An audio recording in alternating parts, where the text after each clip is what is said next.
네, 제가 사는 동네에는 그 30% 이상이 유대인들이기 때문에 매주 토요일이 되면은 키파를 쓰고 차를 못 몰기 때문에 걸어가지고 자신의 회당으로 걸어가는 유대인 가족들을 흔하게 볼 수가 있습니다.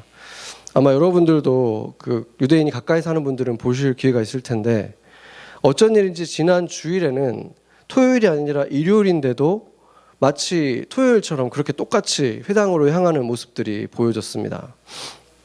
그 이유가 레위기 23장 24절에 나와 있는데, 여기를 보면은 일곱째 달이 그들에게는 첫 달이에요. 일곱째 달이지만 그게 이제 그들에게는 새해로 불리우는데, 그 새해의 첫날이 바로 지난주 9월 25일이었습니다. 그들의 그 유대력이 있죠.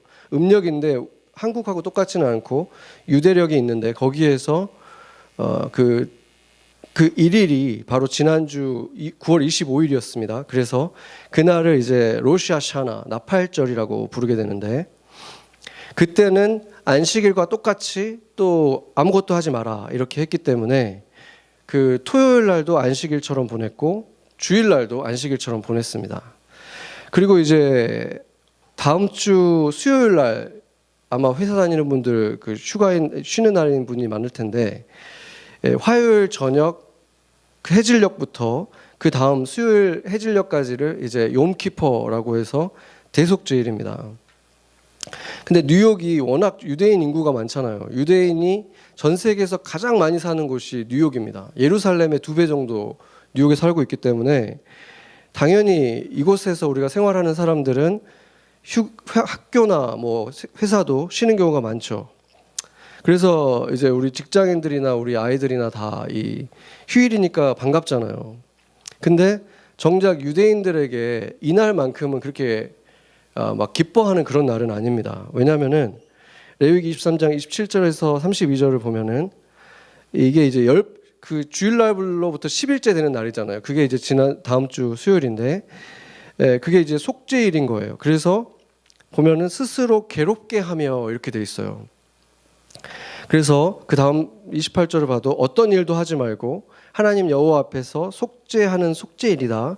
29일 날도 보면은 스스로 괴롭게 하지 않는 자는 그 백성 중에서 끊어질 것이다. 그리고 그날 일하는 자도 끊어질 것이다. 그래서 이게 대대로 지킬 영원한 규례다. 이렇게 말하고 있습니다. 그래서 32절을 보면은 그 전날 저녁부터 그날 저녁까지 안식을 지켜라. 이렇게 말씀하고 있습니다.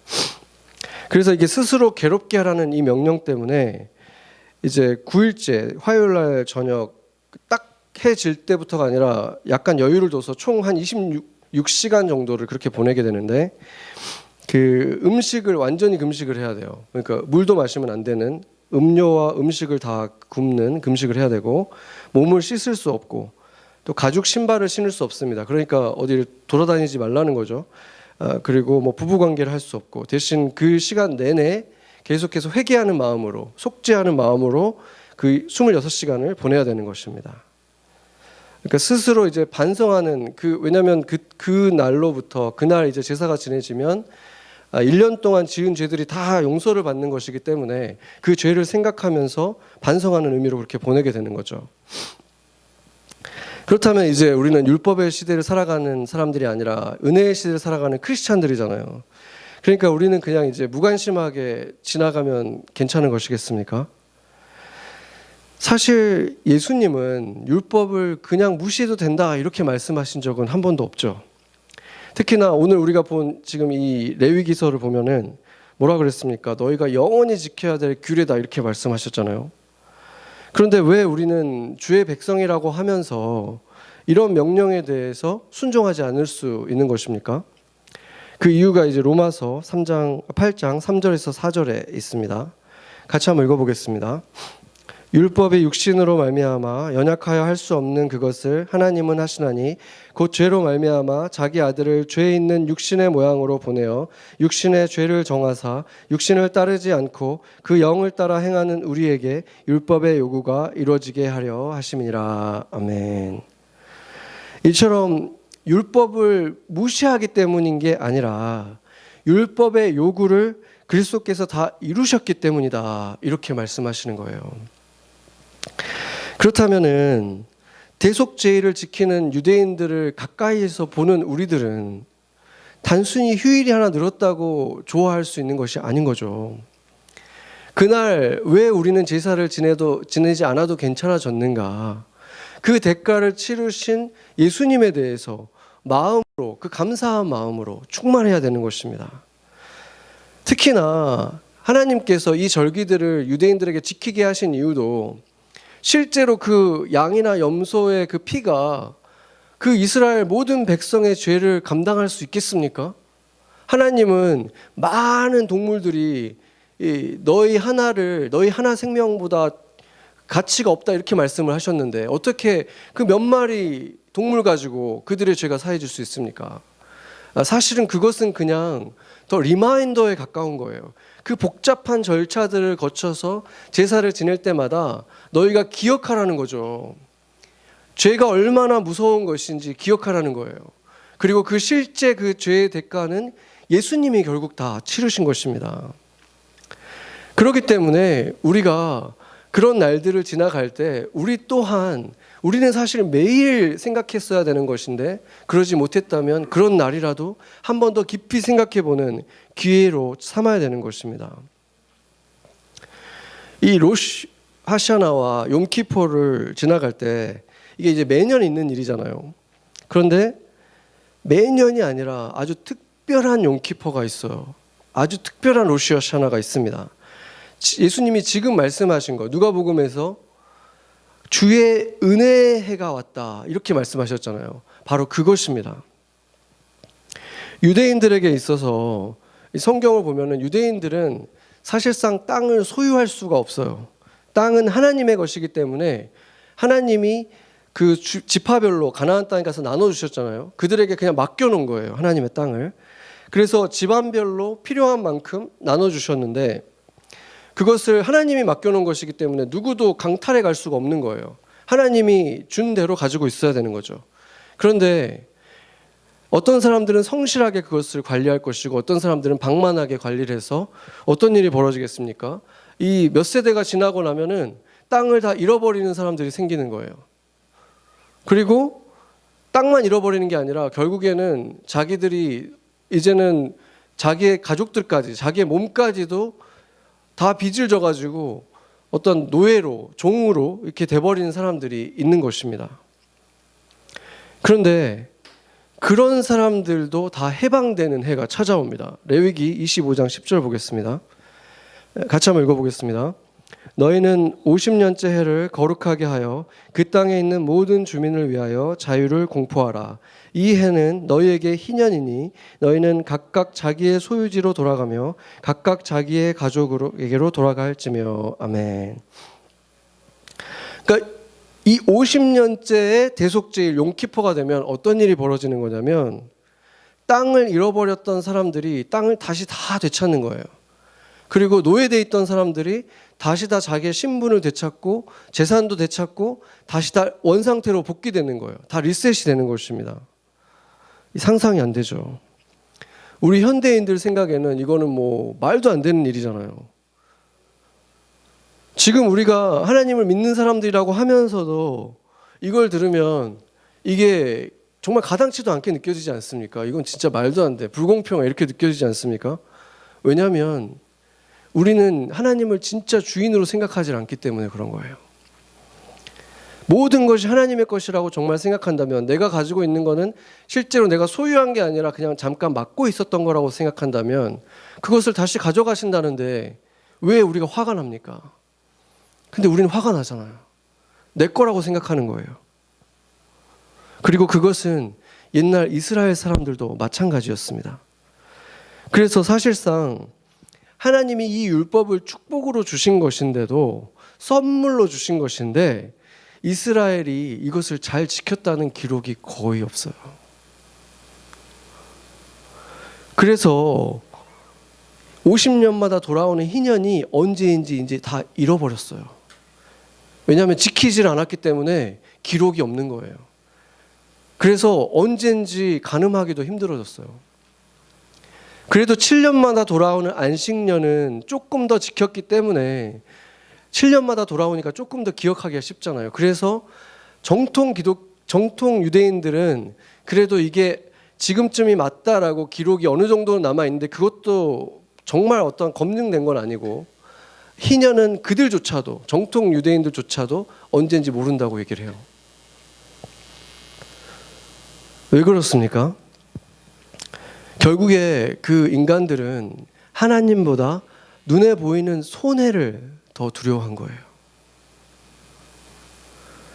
7년마다 한 번씩 아예 농사 안 짓는 한 해를 어떻게 보냅니까?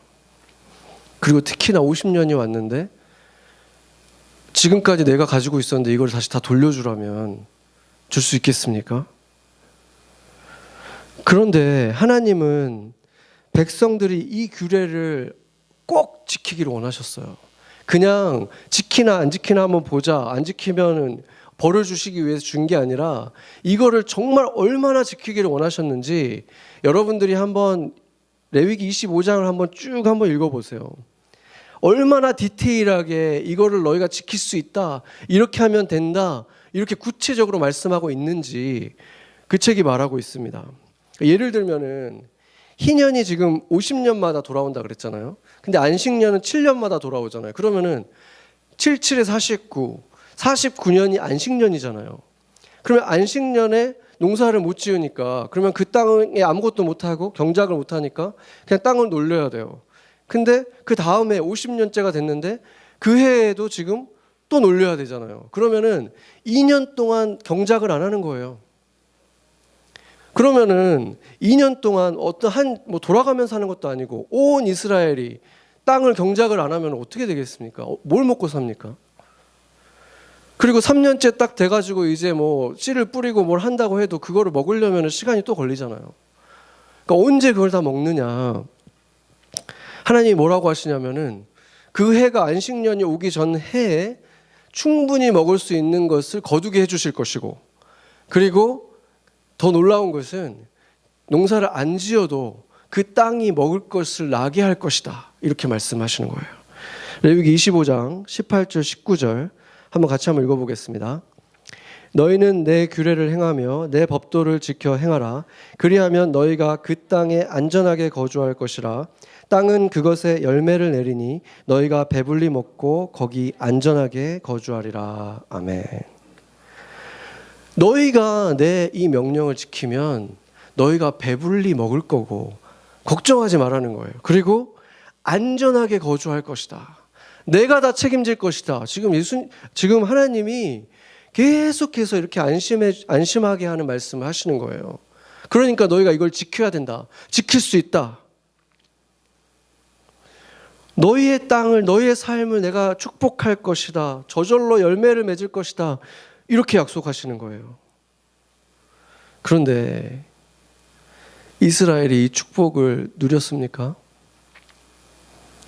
안타깝게도 역사를 보면은 이스라엘은 여러 차례 자기의 땅을 완전히 뺏기죠. 여러 차례 뺏겨요.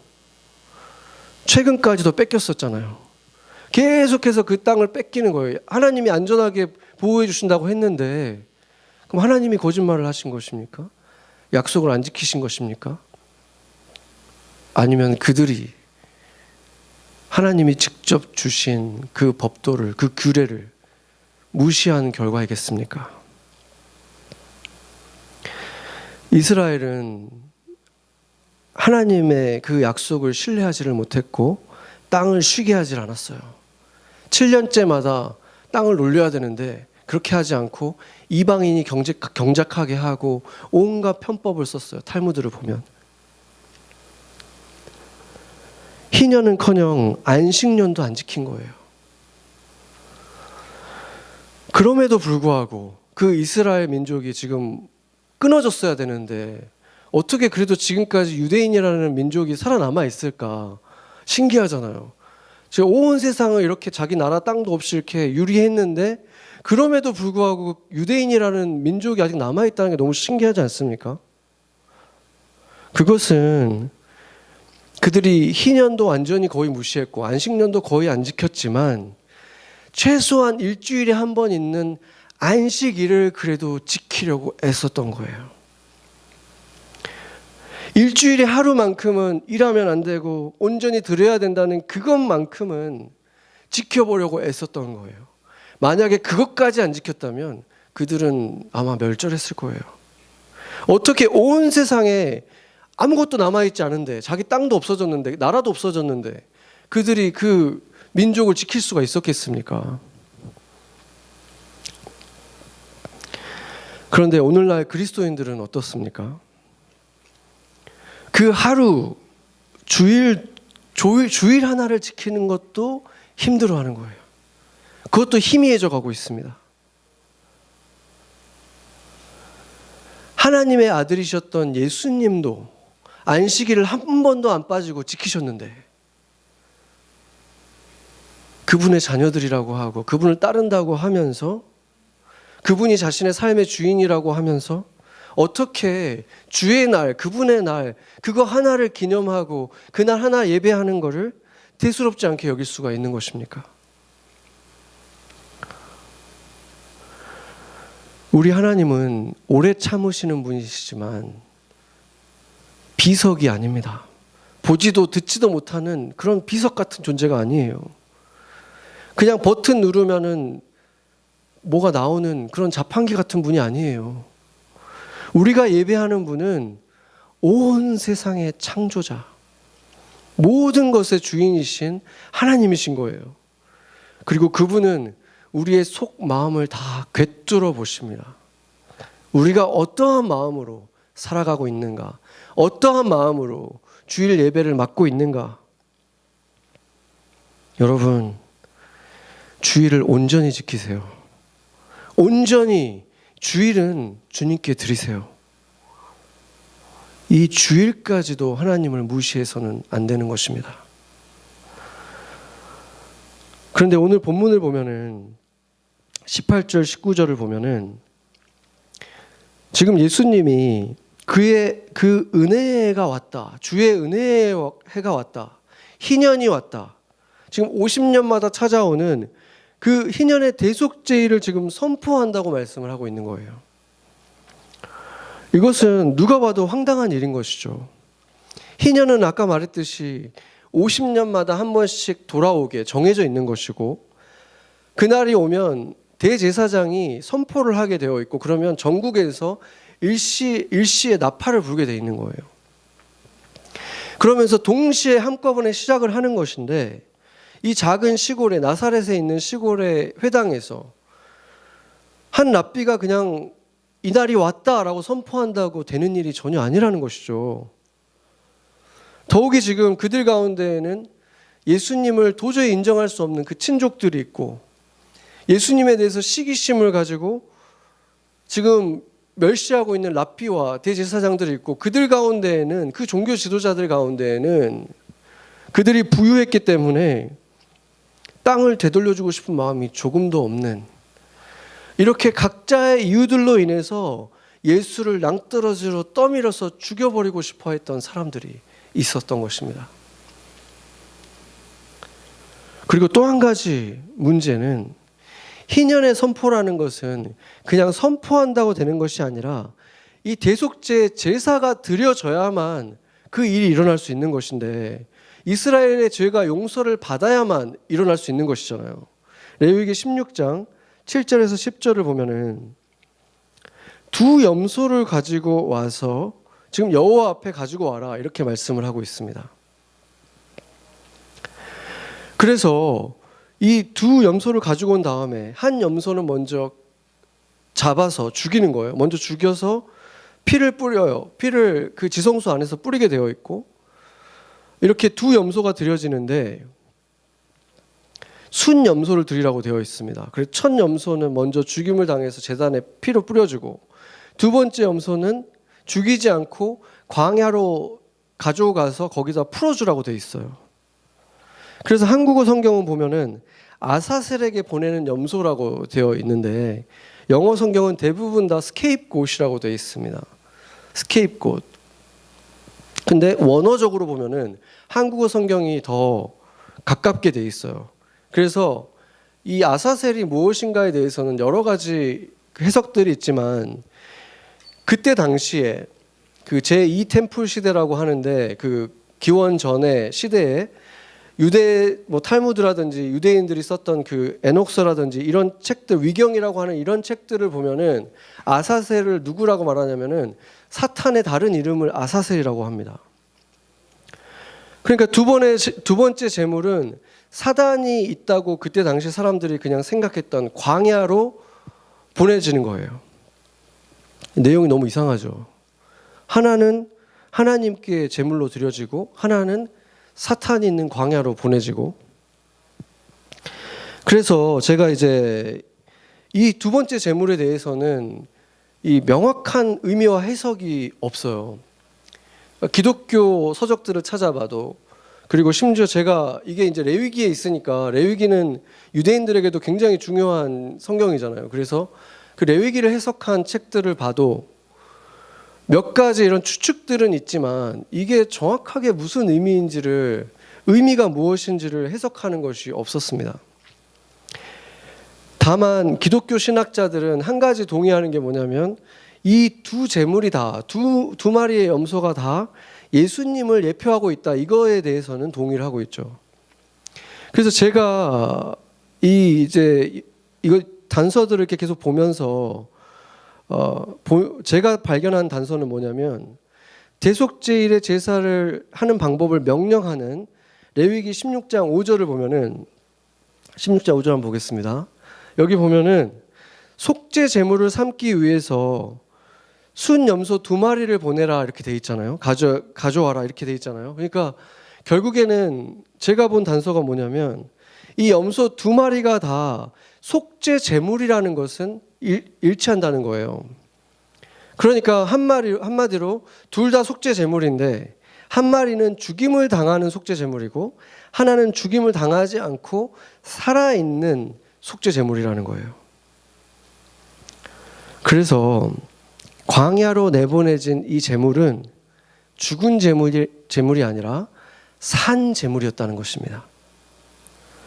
그래서 이 염소가 이스라엘의 죄를 다 안수해서 다 뒤집어 쓰고 살아있는 제물로서 광야로 내몰렸다는 것은 우리가 신약 성경의 몇 가지 장면을 좀 떠오르게 합니다.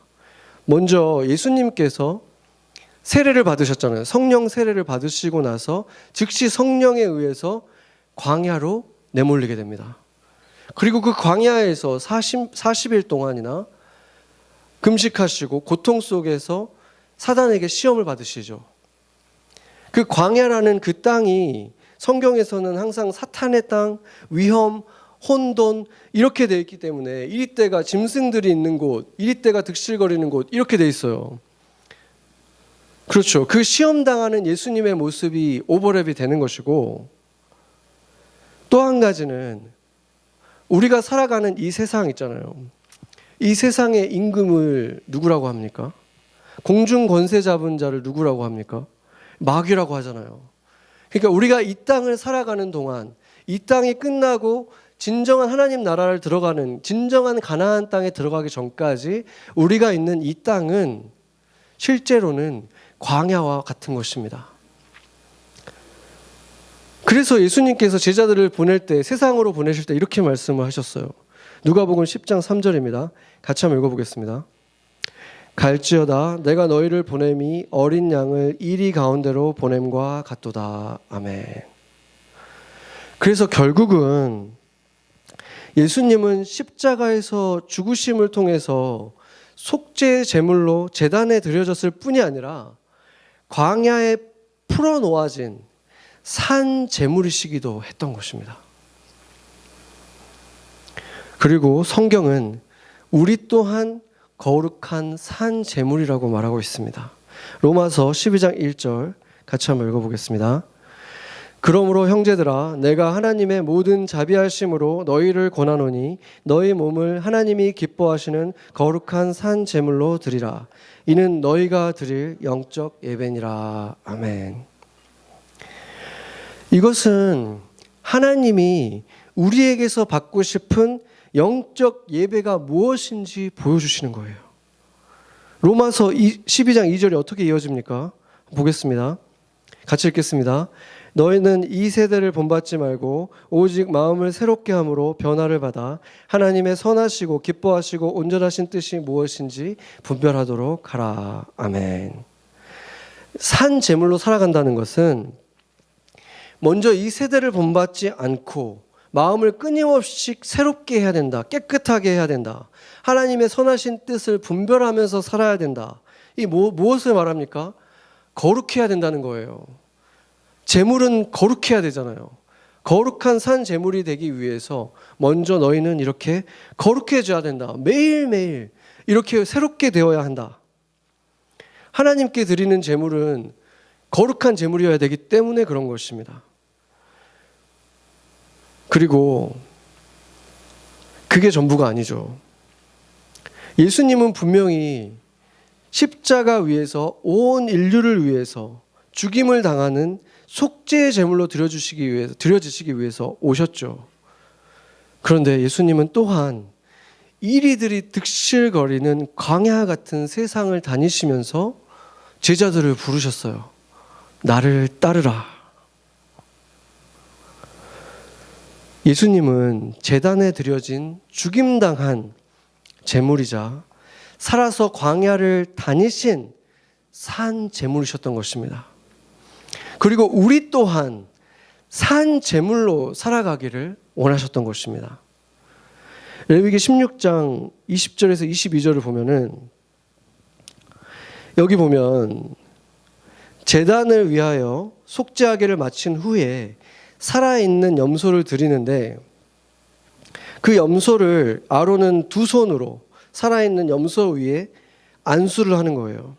그러니까 지금 피를 뿌렸기 때문에 손에 아직도 피가 흥건한 상태로 염소 위에 손을 대고 이스라엘 모든 자손들이 한 불의와 그 죄를 아뢰는 거예요. 이게 뭘 하는 것입니까? 죄를 전가하는 거예요. 이 제물에게. 그런 다음에 광야로 보내는 거예요. 이 염소를.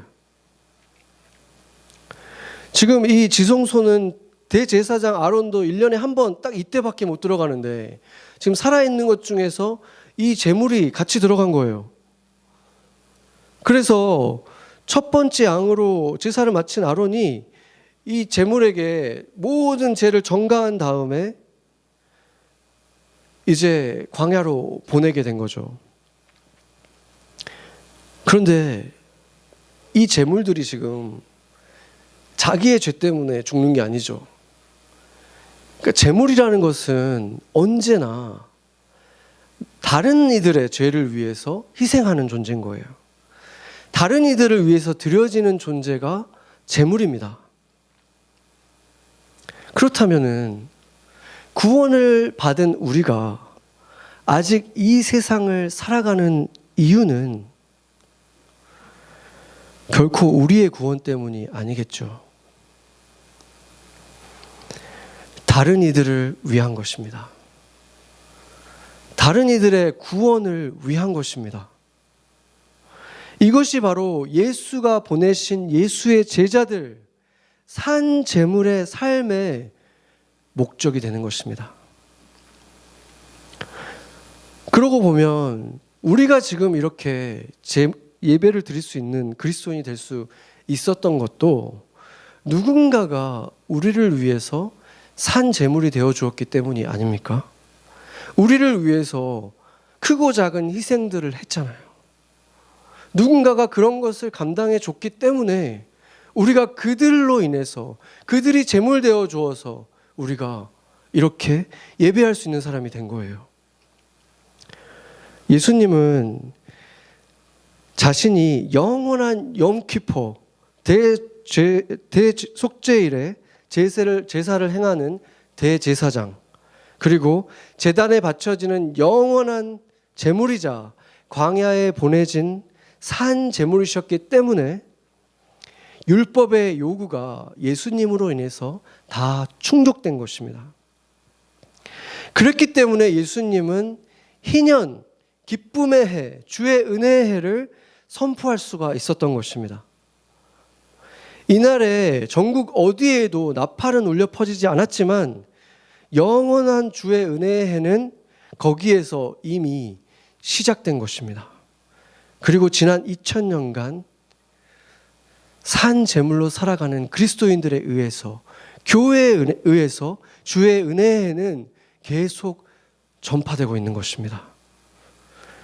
그래서 예수님이 2000년 전에 담담하게 이렇게 말씀하시는 거예요. 21절 보면 이 글이 오늘 너희 귀에 응하였느니라. 아멘. 이것은 그 시대의 사람들을 본받지 않고 날마다 새롭게 되어지는 하나님의 선한 뜻이 무엇인가, 기뻐하는 뜻이 무엇인가, 온전한 뜻이 무엇인가 매일 생각하면서 새로워지는 그 거룩한 예수님이 보내신 산 제사들로 인해서 그들이, 그 교회들의 시대가 시작되었다는 선포인 것입니다.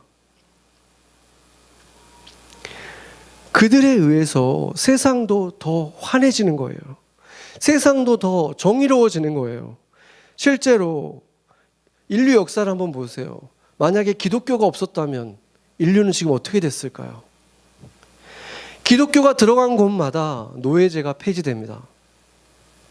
여성들의 지위가 향상되고 인종차별, 신분차별이 철폐되고 일부 일처제가 정립되고 최초의 교육기관, 자선기관이 설립되고 어린이를 사람 취급해주고 장애인도 사람 취급해주기 시작하고 현대 사회의 약자들과 고통받는 사람들이 삶의 희망을 갖게 된 것, 그들의 삶의 질을 개선해준 모든 것에 그 뒤에 예수님을 따르는 교회와 그리스도인들이 있었다는 것을 누가 부인할 수 있겠습니까?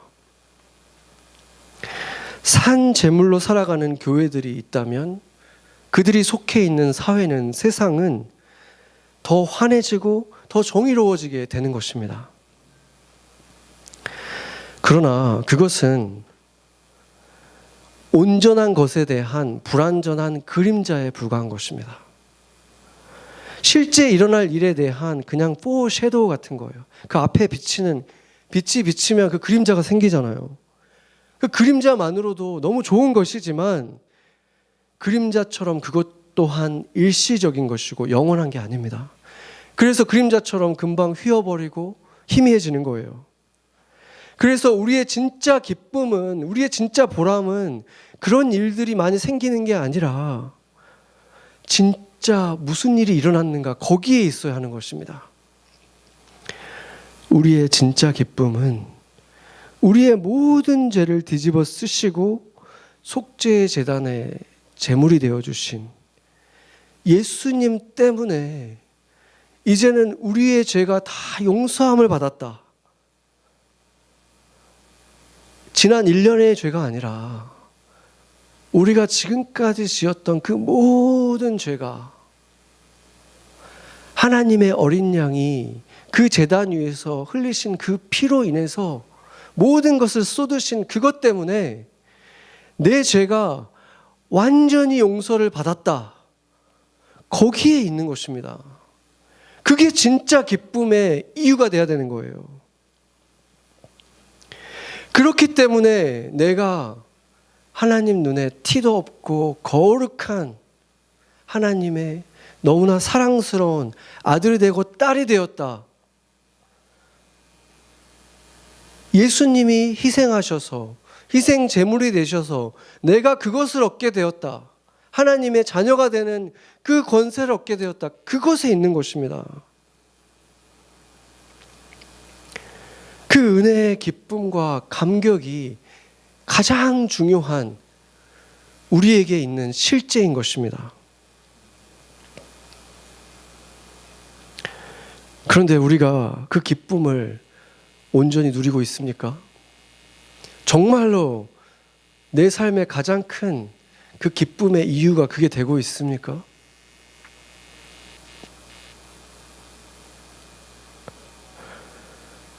우리의 기쁨은 그 사실뿐만이 아니라 예수님의 영으로, 성령으로 우리의 길을 인도하시는 산 제물 되셨던 예수님을 따라서 우리 또한 누군가를 위한 산 제물이 되어서 살아가는 것에서 완성이 되어지는 것입니다. 그때 그 구원의 기쁨이, 죄를 용서받은 그 기쁨이 우리 안에서 더욱 실제가 되는 것입니다. 우리가 그 길을 걸어가고 산재물이 되어가는 삶을 살아갈 때 예수님이 주신 그 명령을 우리가 성취하는 삶을 살아갈 때 주님이 약속하신 나의 기쁨이 너희 안에서 온전해질 것이다 하는 그 일이 우리에게 일어난다는 거예요. 교회가 세상을 위한 산 제물이 될 때 우리 때문에 맨하탄이 주의 은혜의 해를 맛보게 되는 거예요. 여러분이 그 기쁨이 여러분의 삶에서 실제가 될 때 여러분 주변에 있는 사람들이 그 은혜의 해를 맛보게 되는 거예요. 그러면 우리 때문에 이제 무늬와 형식만 남아있는 이스라엘 자손들도 진짜 은혜의 해, 로시 하샤나, 진짜 대속의 날, 욤키포를 누리게 되는 것입니다. 교회가 참된 교회가 될 때, 산 제물이 되어서 살아갈 때, 이 땅에 있는 100만 명이 넘게 있다고 하는 이 사람들이 우리를 통해서 그 빛을 보게 되는 것입니다. 그것이 교회가 세상에 존재하는 목적입니다. 우리는 지금 주일 예배, 주님의 날에 제사를 드리고 있습니다. 여러분은 영과 진리로 온전한 예배를 드리고 있습니까? 그렇다면은 오늘 주일 예배가 끝나고 나서 축도를 받은 우리가 이제 광야로 보내질 때 무엇이 되어서 가야 하겠습니까? 우리가 누군가를 위한 산 제물이 되어서 광야 같은 세상으로 나아간다면 주님은 반드시 약속한 비를 내리시고 따사로운 햇살도 주시고 주의 백성들을 배불리 먹이시고 안전하게 보호하신다는 그 주님의 약속이 여러분의 삶에 반드시 성취될 것입니다. 같이 기도하시겠습니다.